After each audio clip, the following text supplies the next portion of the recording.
he found a coffee that the farmer himself, I guess, had roasted and cupped that he was just blown away. And, it takes a lot for George to be blown away. Yeah, totally. Well, he ended up, somehow getting that coffee back, and there was no way to ever find that coffee again, from what I understand from him. There was just he knew where Oh. it was from.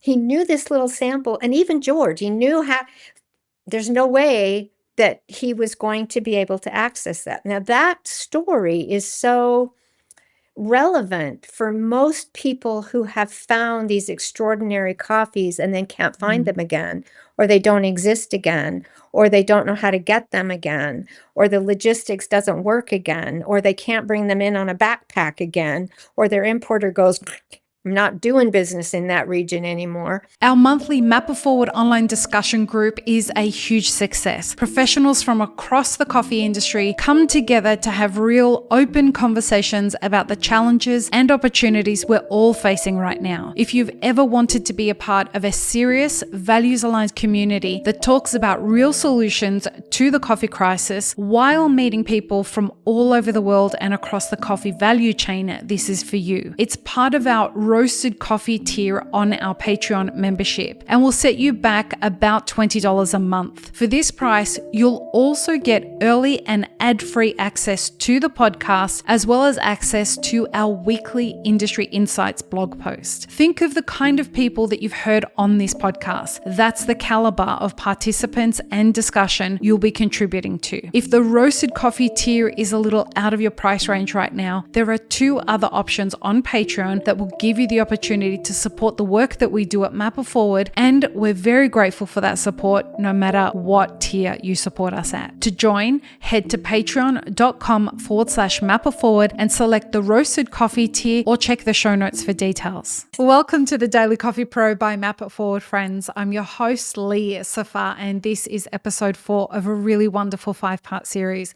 with Susie Spindler, the Cup of Excellence co-founder and the founder of ACE. We are talking about the impact that CoE has had on the coffee industry. And in this episode, we're going to be talking about how CoE connects the supply chain. And Susie, earlier in this series, you were talking about how in the beginning, as more competition winners would start to win and you get, the lists would be released, people would start figuring out, like, where should they go and visit to try and find some new coffees. And the way that I look at that is that you guys started creating the map for where people should go when they want to find something that's different.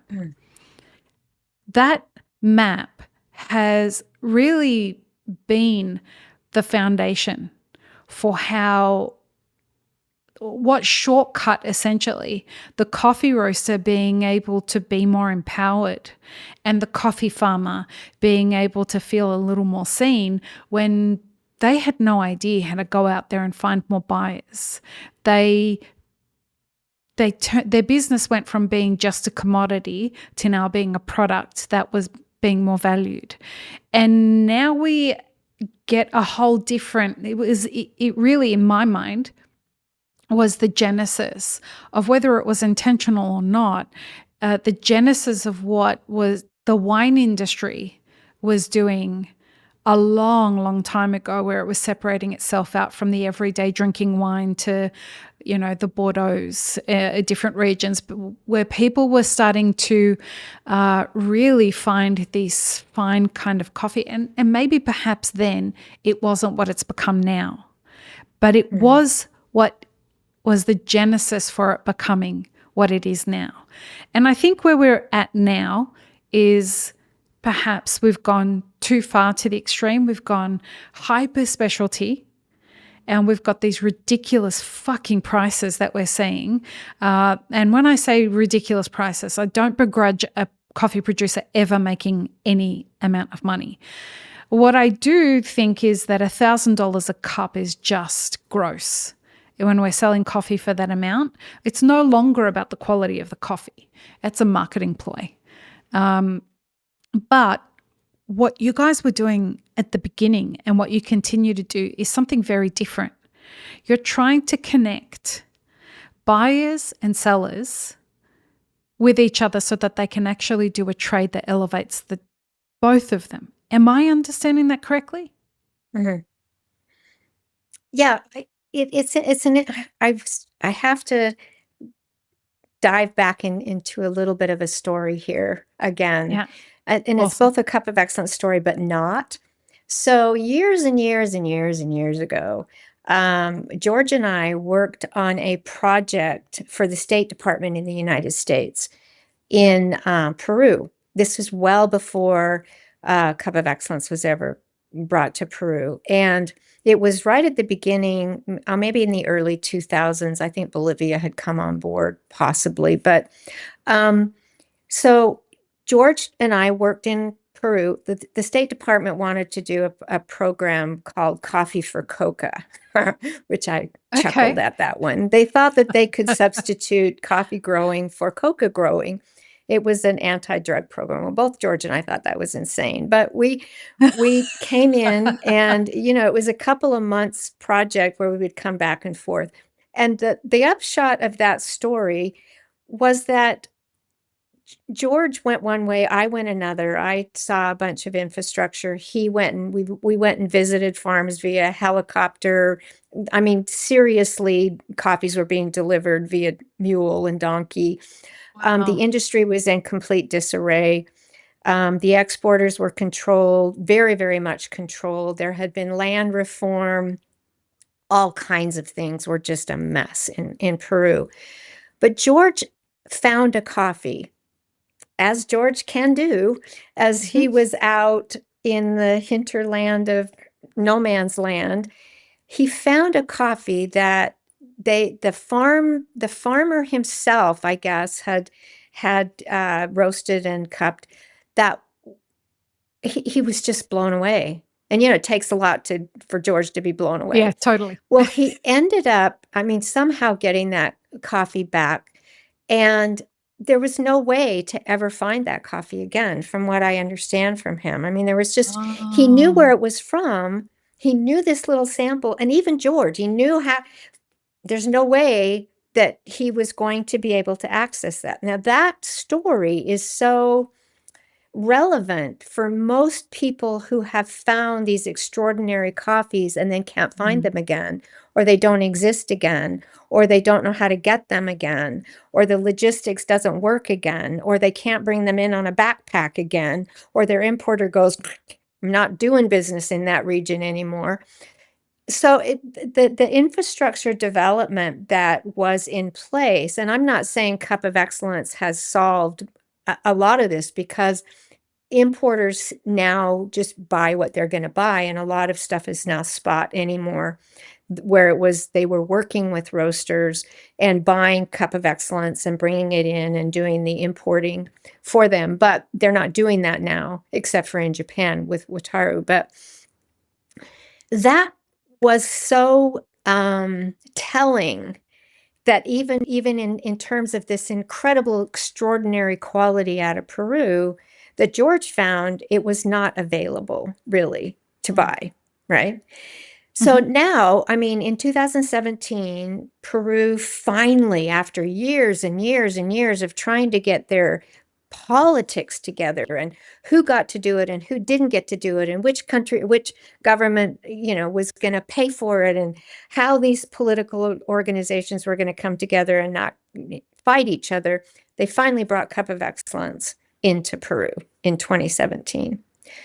These coffees that are coming out of Peru now, these small, unique, really incredible coffees, are now building that infrastructure for the coffees that were no longer able to come out, to have a path to come Mm. out. Now, whether it would have been, maybe it would have been another type of competition, and some countries do their own competition and have that same path. But that infrastructure path, the transparency to bring those coffees back out on a consistent basis. A one-off isn't going to help anybody. A one-off great 95 scoring coffee that only happens once in a, full moon, and you can never, that's just a fluke. Those coffees that continually come in and the farmers that continually improve, that creates a whole different industry. So that segues into what I want to talk about in terms of infrastructure internally. Politics. Nice. God, politics. Okay, so I'm all for in, it. in every coffee producing country that I have worked in, politics among different organizations, among different companies, among different players, create some of the biggest obstacles that we have, or the biggest support system that we have in order to go forward and do and create the full benefit of Cup of Excellence. And the maneuvering that we have to do, because we remain so neutral, we not only have to remain neutral, but sometimes we are culturally an antagonist, because the rules are the rules, no matter what your political structure is and no matter what your cultural structure is. And for me personally, the rules are the rules. I don't care if you tell me that, oh, well, that's against our normal culture, or that doesn't work in our country. Then I say to you, then you can't have Cup of Excellence. The rules are the rules. I mean, this is why we do this. So in bringing Cup of Excellence into a country, we have tried to create a neutral organization that will allow some of these fighting organizations to come together and support a program that's outside of the country, that's not internal to the country.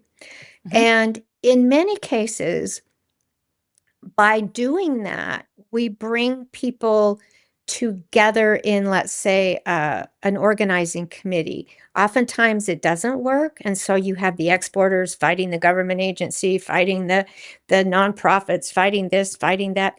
But oftentimes there is a softening of those lines, because everybody has to get involved if Cup of Excellence is going to work. It doesn't always happen. But it is our goal. And it has been some of the most difficult challenges for me personally, because I don't like politics. I understand politics. I can maneuver around politics, but I don't like them. And so it's been one of the most challenging things for me, is to understand the politics and to be able to maintain the mission and the rules and the passion for a program when a country might want to change the rules for their own benefit, or change the rules for the organization's benefit, or tell us what to do and not us tell them what to do. I mean, it is a really unusual program where a country pays us to tell them what to do. It's kind of like paying for a master's degree when, you're struggling, or your PhD, you're paying them to make you feel like an idiot, or for you to have to work, or for you to have to, but in the end, it benefits them immensely. And the problem that we see, and the challenge that we see, is that our in-country partner, we call them ICPs, let's say it would be Anna Cafe, or it would be eCafe in Honduras, or those particular people, that organization, while they get some money from the auction commission to offset their costs, the premiums go to the farmer. They don't see the money, and they do the work. And so I am forever grateful to our coordinators who work their butts off in producing countries, and to the inter-country partners, because they don't have to do this. There's nothing in their charter that says they ever have to create a competition and an auction for farmers, or to create that infrastructure. Their charter is to produce more recognition and get greater premiums for the country, but not necessarily for these top tier coffees. And yet it does that, but it is tough. And that's what I was gonna say, like, isn't that exactly what it does?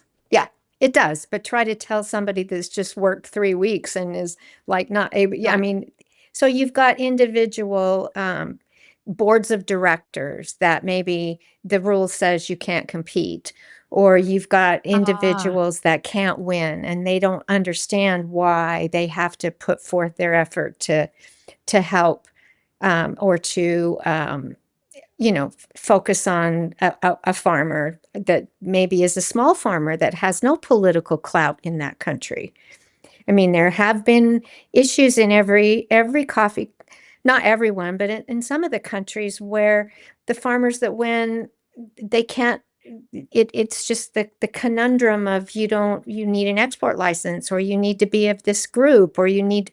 So there have always been these different infrastructure challenges in each of the countries, just to be able to make it so that every farmer can compete equally. And that's always a challenge everywhere. Some competitions don't allow that. Ours happens to allow that. How do you have a farmer that's so teeny, when he can, so when we did Rwanda and Burundi, we had to do washing stations because they, nothing. wow. So when you do some of the other ones, when you do cooperatives, maybe you put 3 farmers together, you just hope the cooperatives can blend those coffees. So like in what's happening now in Brazil, Brazil Specialty Coffee Association is now kind of turning their focus to helping and supporting the cooperatives and the small farmers. And how do we get these? Because Brazil, people don't know, they have 400,000 small farmers. And so getting these small farmers more into this infrastructure and getting the cooperatives into this infrastructure development plan versus just the estates. So things change in every country, and sometimes the focus is in estates, sometimes it's in co-ops, sometimes it's in small washing stations. So as Cup of Excellence goes into each country, and any competition would have to do this, not just Cup of Excellence, unless they're actually doing it from within, which they do. Anything that goes in from outside has to take into consideration what is the infrastructure in that country.